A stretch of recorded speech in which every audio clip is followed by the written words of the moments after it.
The Sagittarius full moon near the Galactic Center is your cosmic invitation to illuminate the stories you believe about yourself, your purpose, and what's possible in your life and leadership. Most likely, they're limiting. Aren't all beliefs? And are they truly yours? Or might they have been inherited, imposed, or outdated?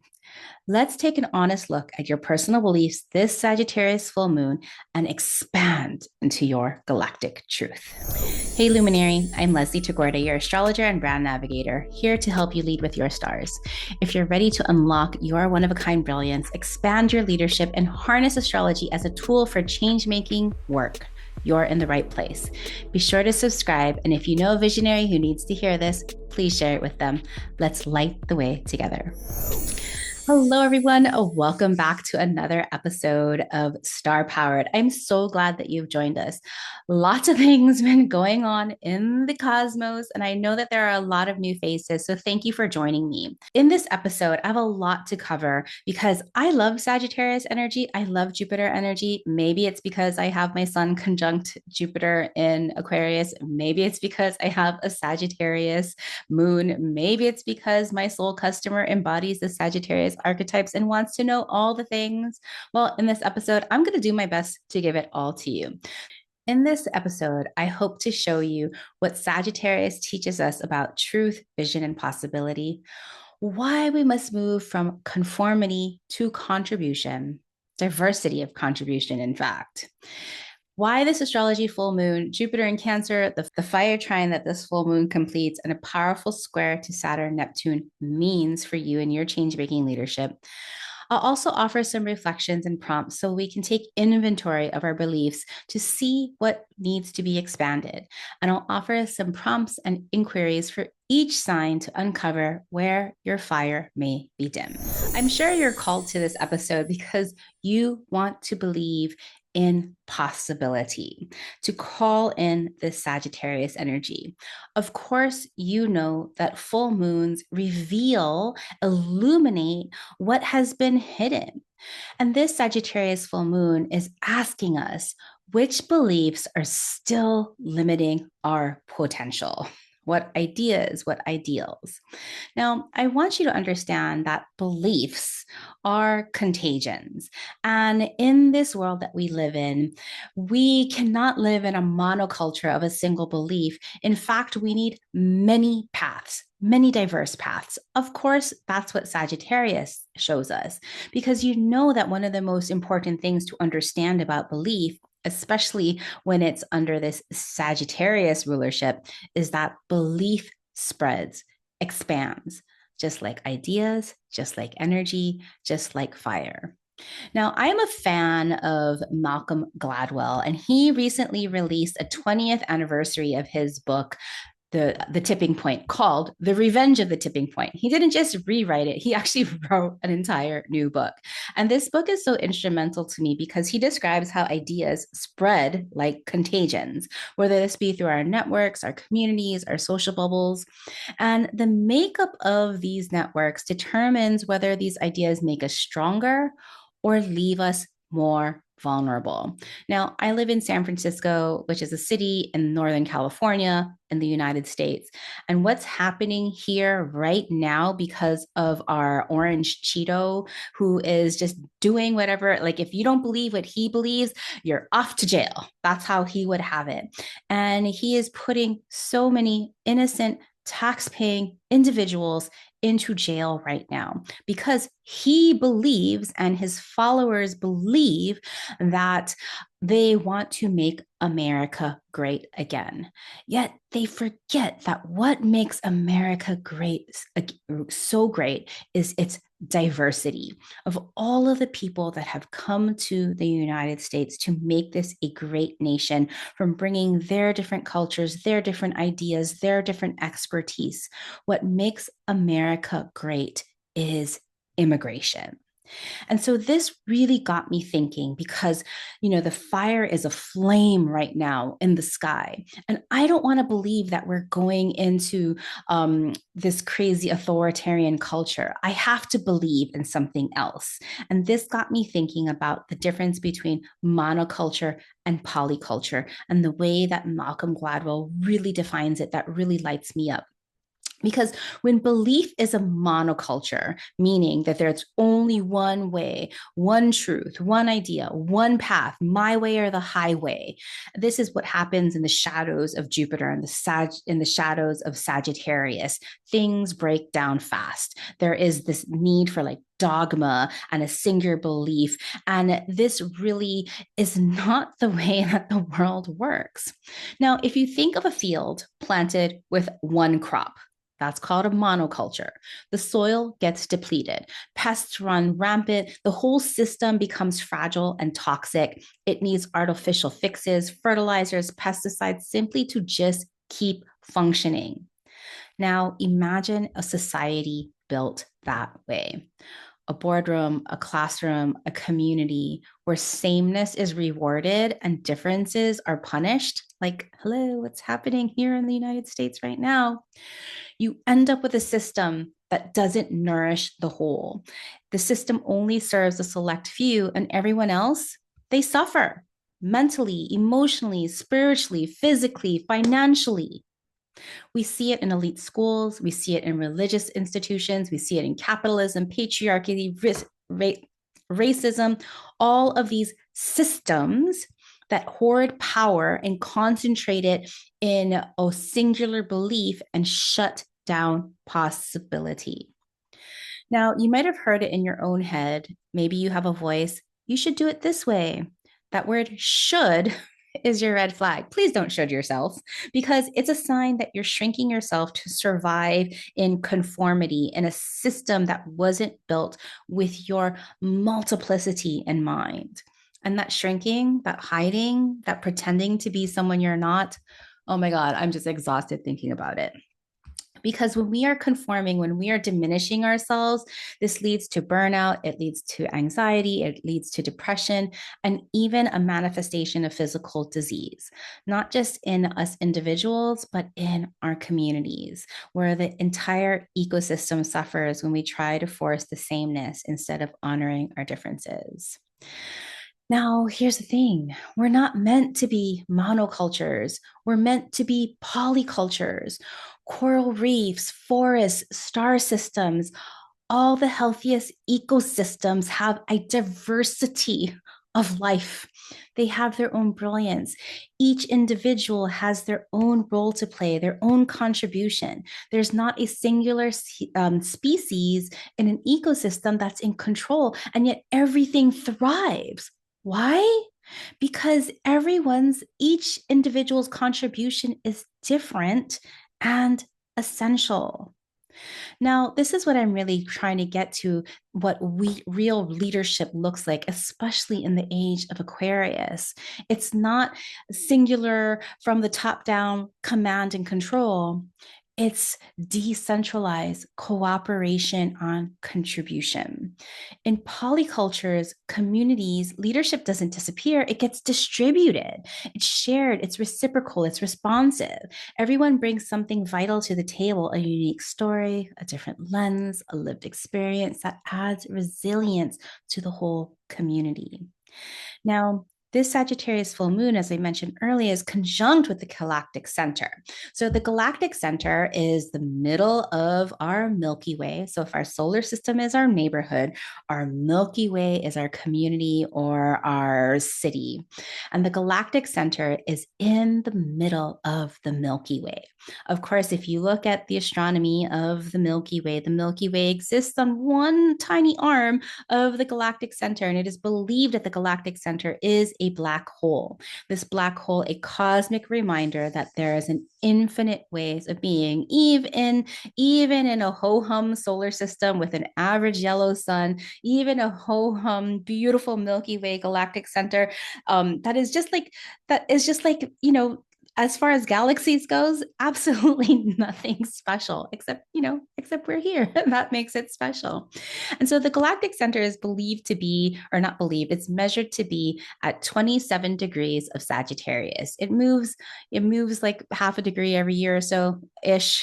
But I bring this up because when we think about our truth, what we believe in, your truth is not the truth, And that's a gift, because when we allow many truths to coexist without forcing our truth on others, but instead using our truth to call in those that also believe like us, maybe not exactly, that's even better, but believe like us, we build communities, we build systems that are more expansive, inclusive, adaptive, and just.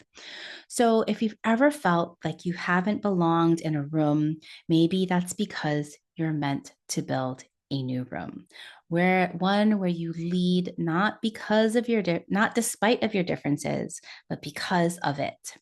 Now, you already know that your leadership begins the moment you choose yourself, the moment you stop waiting for permission and start speaking from your own center of truth, your own galactic truth. You honestly don't need to be perfect. You don't need to be ready. You just need to decide that you are showing up here and today as a leader, because the world doesn't need more leaders who dominate, dictate, or perform. It needs leaders like you who feel, who care, leaders like you. So I love the Sagittarius archetype. As earlier I was saying, I have a lot of Sagittarius, a lot of Jupiter in my chart. Sagittarius and Jupiter, of course, are not the same thing, but Sagittarius is ruled by Jupiter. Jupiter has just moved into Cancer. In my last episode about nurturing your expansion, Jupiter and Cancer, we talked about how Jupiter's planetary process is to expand, to believe, to move into our purpose. And Sagittarius is an embodiment of that. Sagittarius is a mutable fire sign. Mutable meaning is that it's ever changing, it's adaptive, and it takes a lot of different things and it synthesizes. And then in fire, fire is passionate, it's creative, it's spiritual. And so when we bring mutable fire together, we have the archetype of the explorer, the truth seeker, that kind of truth seeker, like morality, the golden rule, the dot connector, the wanderer, the storyteller. And Sagittarius is fueled by meaning, by ethics. Ethics, I know, there's a lot of things that we can do with ethics, especially when it comes to holding truths and big picture thinking. And so when we have this Sagittarius full moon, we're really able to expand and see our truths in full Gemini light. The Gemini sun energy is going to be able to show us and help us put together all of the little facts and all of the pieces so that we can make our decisions. Is this right? Will this allow us to live by the golden rule? Now, for me, the golden rule is about diversity. I am someone who has many different beliefs. I've shared that I have many different religious backgrounds, many different racial backgrounds, many different cultural backgrounds. And I used to feel that I was too much for people. How could I possibly tell somebody that I had 3 different families and all of my families were giant, large families? How could I possibly tell people that I have all of these different careers? I'm tired of hiding all of these diverse parts of me. And part of like my diverse beliefs is not only do I have, these religious backgrounds, funny, strangely enough, I don't really have any of those religious beliefs, but instead I have these ideas of cosmologies. Now, growing up in Hawaii, I have been always fascinated by the Hawaiian cosmology. And when I get a chance, I love to sit into different Hawaiian spiritual teachers. I got to sit into a full moon hui, a full moon community for the full moon, a piha or a mahina moon, hosted by the creator of Ho Mai Kapono. His name is Tom. This community, I'm definitely an outsider in this community, meaning I'm not Hawaiian blooded. I love following the stars. I love listening to the stars. And Tom teaches people who are not necessarily an insider with Hawaiian blood, where they have their own secret teachings that are not available to all of us, but he shares what he can share with those of us who are willing to kilo, as he says, kilo and see, observe. What I love about Hawaiian cosmology, their mythology, even their astrology, is that their astrology is based on what you can visibly see. Now, remember in ancient astrology, astronomy, before we had these, great telescopes, the astrologers of the time would only make their predictions and their observations based on like the last planet they could see, Saturn. We didn't have the modern planets and the modern rulerships because they couldn't see Neptune and Pluto without a telescope. Now, Hawaiian astrology is very similar. And so Hawaiian cosmology and navigation rely on the fixed stars and rely on knowing what land, what tides, what clouds, all these different formations. And in their beautiful cosmology and their myths, at first glance, if you just listen to them at the surface, you'll hear these beautiful stories. And often that's what the colonizers came through, like when Captain Cook and all the different opportunists came into Hawaii. They didn't think much of the Hawaiian people or their language because they were only listening to the surface. They were not listening to the depth of these stories that embedded in the symbolism of a simple word like hina, which means the moon. That hina, the syllables have like like multiple meanings. You can go so deep into the 12 levels of heaven that the Hawaiian kumulipo is built upon. And so I'm sharing this because last night, as I was listening to Tom in his community, he was sharing about the observation of this particular full moon. I can't share this slide, but I'm looking at this slide right now, and it's this beautiful full moon as it would be projected in the night sky from the view of Oahu. And Oahu is the island that I was born and raised. It's the island that I go back to several times a year, where I call home when I say home. And from Oahu, on the night of the full moon, you will see the full moon shining in the middle of the Milky Way. The Hawaiians even could track how the Milky Way moved across the sky. The Hawaiians knew that the Earth was a globe. The Hawaiians knew that there was all of these different layers of celestial bodies, each on their own time. And you know what? They didn't have a way to document it. The only way they documented it was through oral tradition, through their myths, through their songs that were layered with deep symbolism. And so as Tom was describing this full moon, he showed that this full moon is actually really connected to Maui's fishhook. And Maui's fishhook is a constellation in the sky. Its Hawaiian name is Manaya Kalani, Maui's fishhook, but it's also in Western traditions is the sign of Scorpio. And so in sidereal astrology, which the Hawaiian cosmology is built off sidereal because they rely on the constellations to really guide where they needed to navigate to. And so this full moon in sidereal astrology is a Scorpio full moon. And when we see this full moon, it's almost at the tip of that Maui's fishhook, the hook, almost getting ready to be pierced, but not being pierced, the full moon being completely protected. And I share this story and this symbolism because even though the Hawaiian cosmology and astrology has specific beliefs, and they look at astrology from a sidereal viewpoint versus a tropical viewpoint, this simply reminds me that there are so many beautiful ways to see the stars and to see our life. And so when I think about combining all of these different methodologies, doesn't it make sense? There's no one right way or wrong way. I love seeing all of these different aspects and bringing them all together. Like the Vulcan quote from Star Trek, infinite diversity and infinite combinations. What would this world be like if we didn't have multiculturalism, curiosity, and a diverse set of beliefs? Now, part of I feel like I'm going through my own personal glow up in terms of like getting to the heart of what I'm really here to share and getting to the heart of what I'm here to teach. And so I would love to share some of my astrological truths truths and my teaching style that I have kind of fallen into and really started to expand with my own personal glow up. I think, again, Jupiter is doing its job with me. Jupiter is going also, has, a couple of weeks ago crossed my rising sign. It's now going through my first house.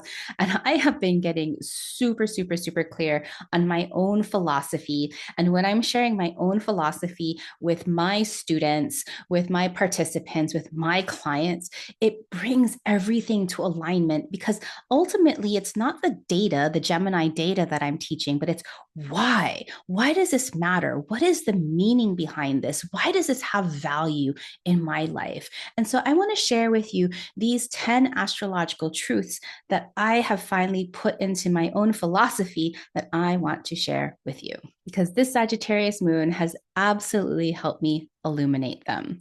And this is my personal living philosophy of leadership, astrology, and soul led purpose. So, my number one truth is that we are on a parallel path of inner awakening and outer impact. You absolutely cannot separate inner growth from outer visibility. As you awaken who you truly are, your leadership and impact expand with clarity. And these are things that you can't wait to do your outer work until you're healed, and you can't do your, those beliefs that we tell ourselves. And I talked a lot about this in that last podcast episode, Jupiter in Cancer, is that as we're ready to grow and expand in our leadership and our impact and our success, we also have to do the inner work. Your self-knowledge becomes your strategy. That's my number one truth. My second truth, especially for leaders, is that when we think about these ideas of brands and influence, we might have these misconceptions because Instagram and all this social media has really bastardized this idea of branding. Everybody needs a personal brand. Everybody needs to be an influencer. And in a way, yes, but I think this has gotten really turned around because when I think of a brand is a memorable impression that we have in the hearts of our people. And that memorable impression comes from our presence because branding isn't about aesthetics, isn't just about logos. It's about the emotional and energetic resonance that you leave behind. Your presence. Your brand is how your people feel you, remember you, and trust you. So as we brand, we are branding through this connection and memorability, not what those Instagram influencers show you through performance. Okay. So brand as your memorable impression. The third truth that I want to share is that your gifts are centered around the value of your lived expertise, your story, your identity, your lived experience. That is what gives you your value. They are not obstacles. They are not disqualifications. They are your qualifications. So as you learn to see the gift of your unique lived experience and identity, you can contribute this as your source of power. Another of my star power truth is that we are here to decondition and reframe our star charted gifts as a practice of validation and acceptance. What this means is that because the world and the systems that we breathe do its best to make us buy things, make us do things, make us conform and pretend, that we have to untangle the internalized impression, shame, comparison, self-doubt by seeing ourselves possibly, and yes, through our chart with new eyes. And so astrology becomes a mirror for reflection, for compassionate reflection, so that we can reframe and reclaim the power of who we truly are. Another truth is that we are all leaders in the age of Aquarius. As I mentioned in the beginning, leadership is no longer top down. We are co-creating new models where everyone has a voice, vision, and contribution that matters. If you care, if you contribute, if you create, you are a leader. This is a big truth that I find super, super impactful, but others are still kind of like, oh, I get it, but how do we do this? And this truth is our fears and challenges hold the keys to our gifts. And what I mean by this is that we never truly release or let go or move past our fears or challenges. There's no way to bypass them. There's no way to like let them go because these fears stay with us. They walk with us because they transform us. Every insecurity, every challenge, every pain, every shadow is a gift, a key, a friend that if you learn how to listen and understand what your fears and challenges want you to know, what they want you to gain, what lessons that they want to impart, these become gifts and keys of your contribution in your leadership. Your fears hold the frequency of your gifts. The next truth for me is that astrology is not a dictation. It's not a command. It's not only a horoscope.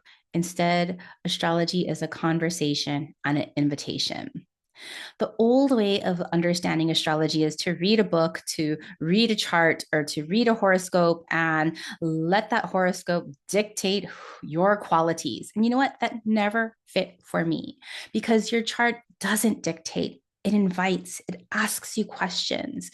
You get to respond with how you choose, your curiosity, your courage. So if you can hear the stars ask you questions, you get to decide how you will answer their invitation. Another astrological truth that I have really fallen in love with is that we get to rewrite the rules with liberatory language. We get to reframe rigid, old binary interpretations and declinations to reflect diverse identities and possibilities. Yes, we can still use traditional astrology and use it for their intentions, but we also get to reclaim the stars in a dialect that frees us. We don't translate the chart, we can transform it. This says the Aquarius sun, conjunct Gemini, conjunct Jupiter in the ninth house. I'm laughing at myself. Okay, my ninth truth, attunement over algorithm. Sorry, AI. You don't need a formula. You need to listen. You grow into your leadership by tuning into your energy, your timing, and your people. Yes, your chart can hold the key. We lead by attunement, not automation. My last truth, your chart is a compass for your change making. You are here to make a beautiful difference in the world, to make the world a more beautiful and just place. Astrology is not only personality prototyping. Astrology is a sacred tool for embodiment, visibility, and impact. You can use your star chart for your map in your movement making. So I know that as reading through those, these still need a little bit of revision and refinement. And I'm okay with that to share it with you as it is right now, because this is my truth at this moment. And it's going to shift and it's going to get polished and it's going to change. And I can't wait to see what your truths are. Now, if any part of my astrological truths really called to you, this is what I've been teaching in my foundational course, Astrobrand 101. I'm right in the middle of delivering it. And can I just say how grateful I am that 82 people from around the globe had said yes to learning this method of reading and listening to the astrology. And so in Astrobrand 101, I've been sharing my astrological truths. And it's just so beautiful how 82 people signed up all the way from South Africa, from Norway, from all across the Americas. And just like in the fall, when 100 people signed up, it is so beautiful that there are so many people called to learning astrology. We are here as star workers. Now, if you've taken Astrobrand 101 or what it was formerly called Written the Stars, if you are interested in weaving this way, this adaptable way and method of astrology into your own work, to layer another method of astrology into your own astrological voice or in your change-making leadership, then maybe the Astrobrand certification is here for you. Applications are now open for my Astrobrand certification, where I not only train you, but mentor you to find your own astrological voice and weave this method into your change making work so that you can harness this with your clients. Of course, this is a way to read, interpret, and apply astrology through a decolonial lived experience first lens. It's not performance astrology, it's purpose astrology. It's here to amplify your gifts and make the impact you were born for. So if you're interested in learning more about the Astrobrand certification, head on over to my website, starpowered.com/certification. All right, so let's get into some of the juicy astrology of this full Sagittarius moon sitting across our beautiful cross-pollinating Gemini sun. This Gemini sun and the Sagittarius full moon live on the axes of knowledge, where they're illuminating the beautiful tension between fact versus wisdom, thought versus purpose, intellect versus intuition, ideals, philosophy, facts, all of these beautiful things. But all in all, it's here to gain insight, gain wisdom, gain knowledge.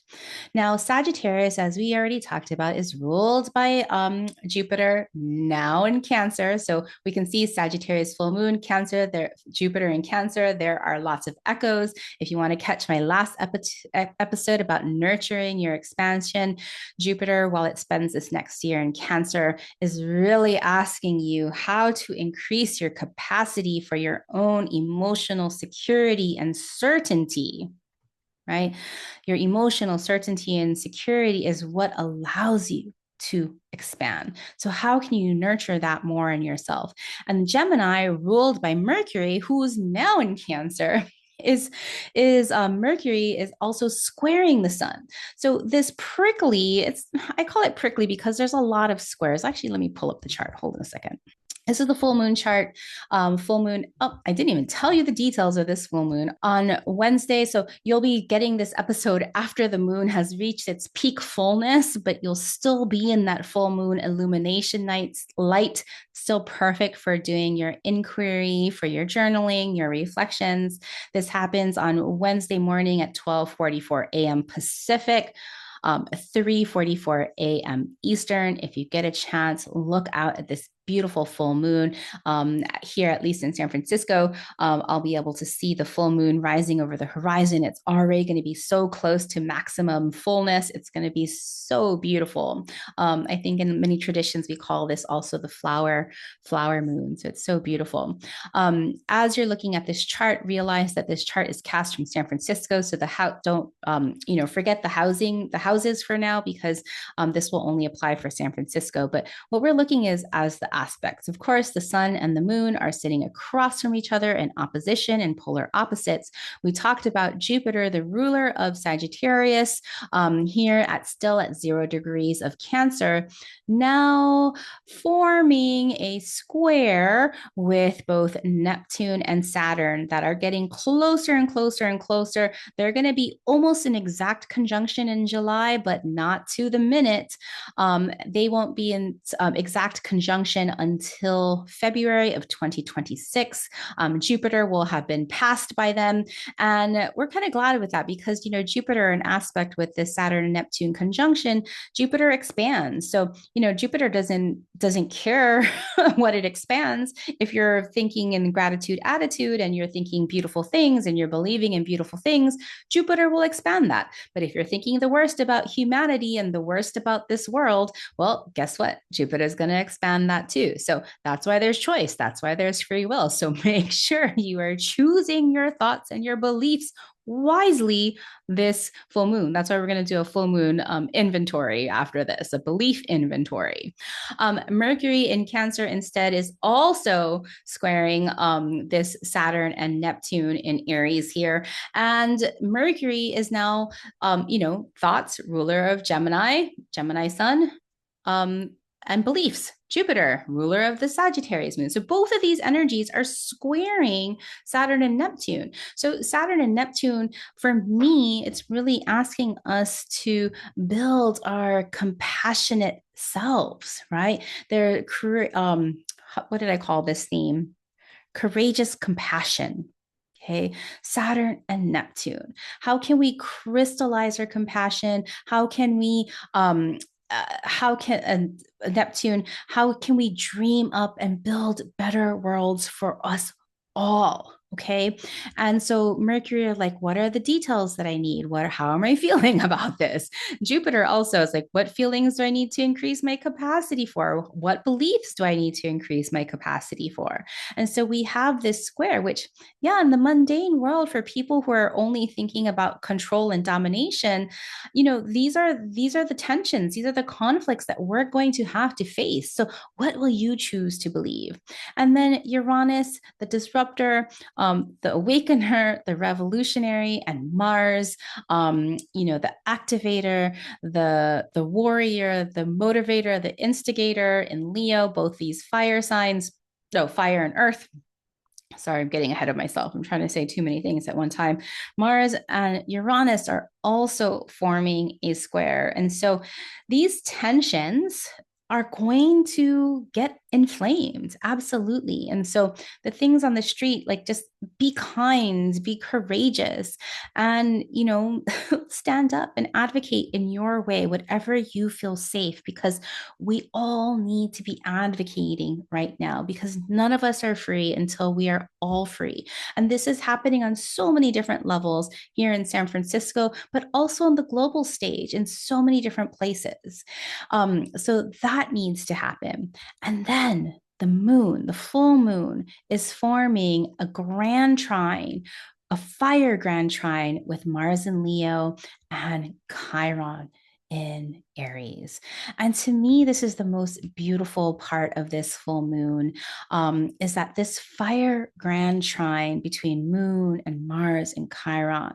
Moon, who needs to feel safe, Mars, who wants to motivate and advocate, and Chiron, that wants to heal in itself and others. This is a call to action for true deep healing. What needs to be burned off? What no longer serves you? What stories deserve new life, new passion? Where do you have to heal old limiting beliefs? And then remember that I said that the galactic center is at 27 degrees of Sagittarius. When I was explaining Tom's chart with the sun right in the middle of the beautiful Milky Way galaxy, like, you could just see it, like, in this chart. It was just, like, so beautiful to see the Milky Way as a backdrop of this full moon. We can imagine the moon reflecting and calling in and focusing the light of that galactic center about our galactic truth. And the galactic truth, the universal truth of it all, is that there are many truths. And so, how can our individual truths, our individual stories, live in harmony with other truths, as long as these truths are lifting each other up? If these truths are pushing and oppressing others down, that is not a truth. That is domination. Okay.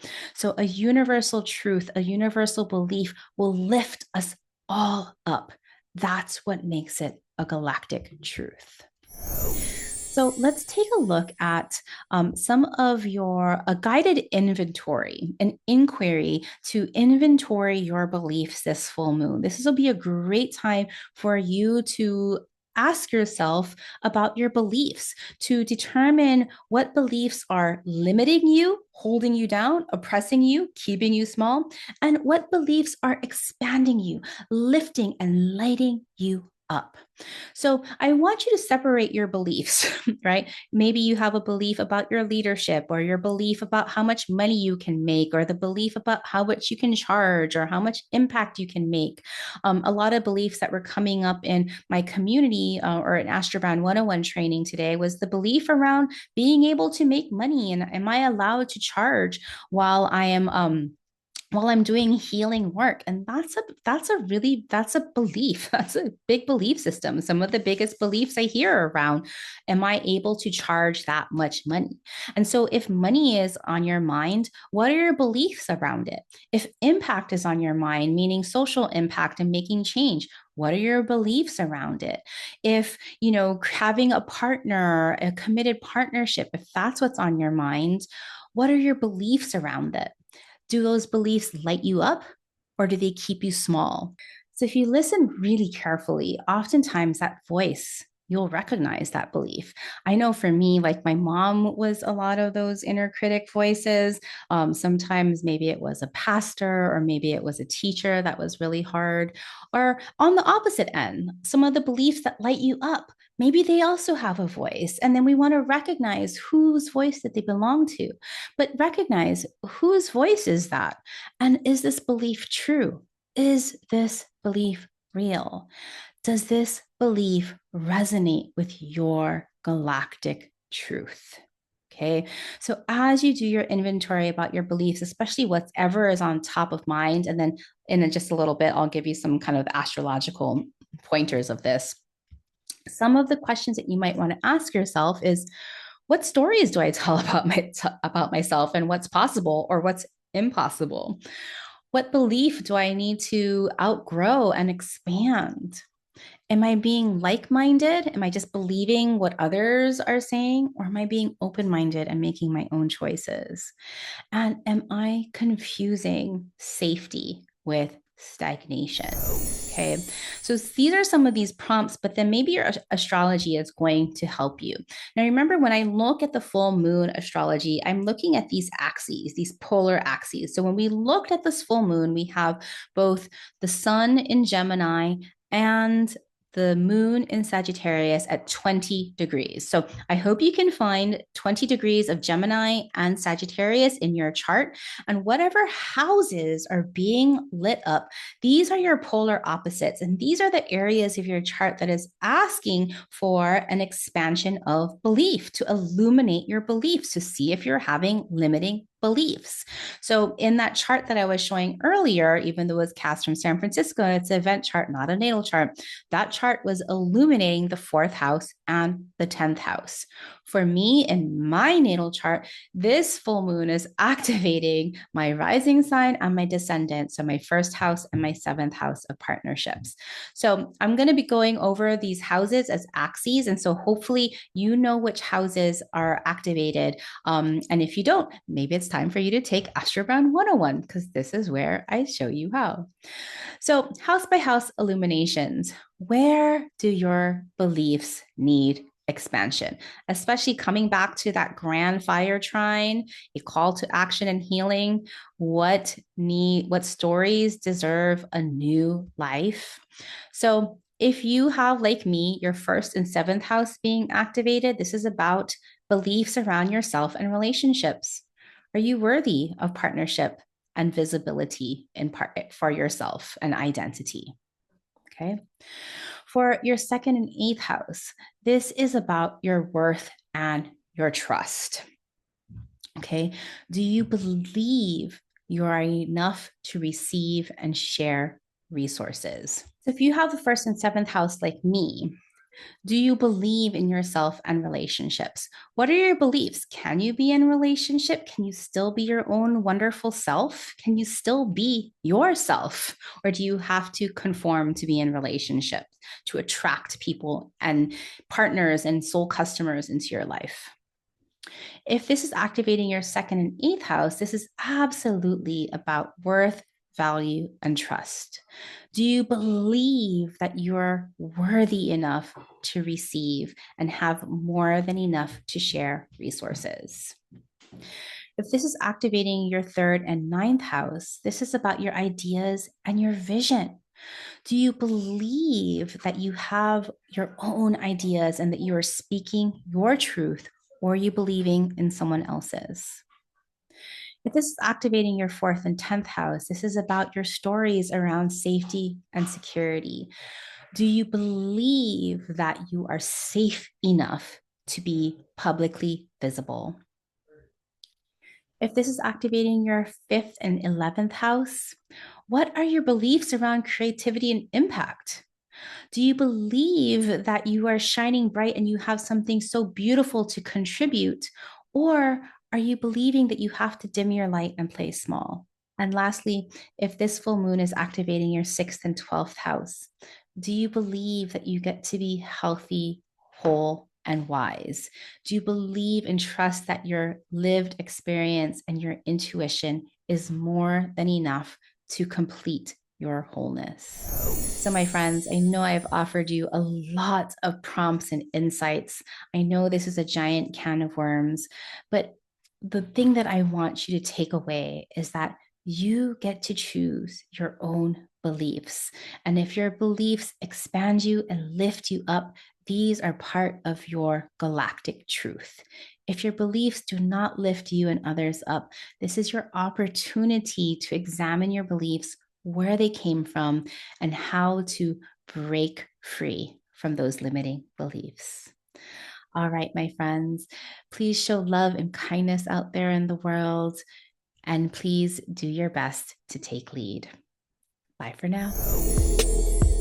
As a human design projector, my energy shines more brightly because of people like you who share my work.